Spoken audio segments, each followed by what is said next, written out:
திராவிட முன்னேற்றக் கழகத்தின் ஆட்சியில் சட்ட ஒழுங்கு மிக மிக மோசமாக இருப்பது தேசிய அளவில் தெரிந்துவிட்டது. கடுமையான நடவடிக்கைகளை ஸ்டாலின் அவர்கள் எடுக்க வேண்டும் என்று கூட்டணி கட்சிகளை கூறியிருக்கக்கூடிய நிலையில் முதல்வர் ஸ்டாலின் அவர்கள் இன்று அதிரடியான ஆலோசனை கூட்டத்தை ஏற்பாடு செய்திருக்கிறார்.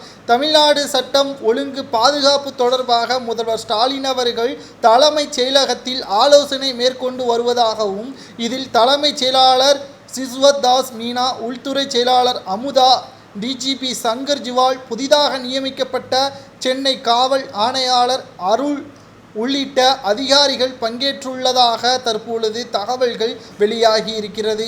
ஆம்ஸ்ட்ராங் கொலை, கள்ளக்குறிச்சி விசச்சாராய மரணங்கள் உள்ளிட்டவற்றை குறித்து விவாதிக்கப்பட்டு வருவதாகவும், தமிழகத்தில் எந்த ஒரு ரவுடிகளின் அட்டூழியங்களும் இனி இருக்கக்கூடாது, குறிப்பாக தலைமையாக இருக்கக்கூடிய சென்னையில் எந்த ஒரு ரவுடியும் கஞ்சா, போதை, கள்ளச்சாராயம் மற்றும் பிளாக்கில் மதுகளை விற்கக்கூடிய அனைவரையும் கைது செய்து நடவடிக்கை மேற்கொள்ள வேண்டும். இனி தமிழகத்தில் எந்த ஒரு பிரச்சனையும் வராமல் பார்த்து கொள்ள வேண்டும் என்று முதல்வர் ஸ்டாலின் அவர்கள் கடுமையான நெருக்கடியை கொடுத்துள்ளதாக செய்திகளும் தற்பொழுது வெளியாகி இருக்கிறது.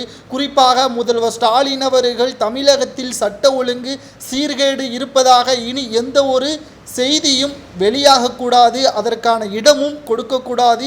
திமுகவின் அமைச்சர்களிடமும் கடுமையான கண்டனத்தையும் தெரிவித்திருக்கிறார். அதாவது பேசும் பொழுது சரியான எதை பேசுகிறோம் என்பதை பேசுவதற்கு முன்பாக மனதில் வைத்து கொண்டு பேச வேண்டும்.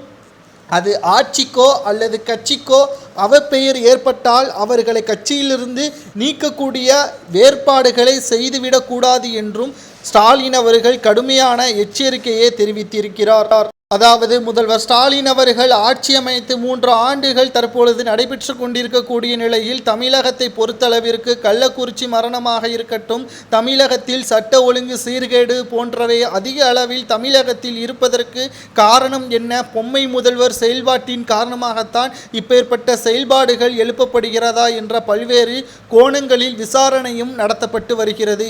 ஒன்று மட்டும் மனதில் வைத்து கொள்ள வேண்டும். அதாவது எடப்பாடி பழனிசாமி அவர்கள் ஆட்சியின் பொழுது திமுக கடுமையான விமர்சனத்தை முன்வைத்தது. அப்பொழுது எந்த ஒரு பிரச்சனையும் இல்லை. ஆனாலும் திமுக எதிர்க்கட்சியாக இருந்து கொண்டு கடுமையான விமர்சனத்தை முன்வைத்து கொண்டு வந்தது. ஆனால் ஆளும் கட்சியாக இருந்து அவர்கள் செய்த அனைத்து போராட்டங்களும் தற்பொழுது அதற்கு எதிர்மறையாகத்தான் நடந்து கொண்டிருக்கிறது. பொம்மை முதல்வராக ஸ்டாலின் அவர்கள் செயல்படுவதாக எடப்பாடி பழனிசாமி அவர்கள் கூறுவது சரிதானா என்பதை கமெண்ட் வாயிலாக கூறுங்கள்.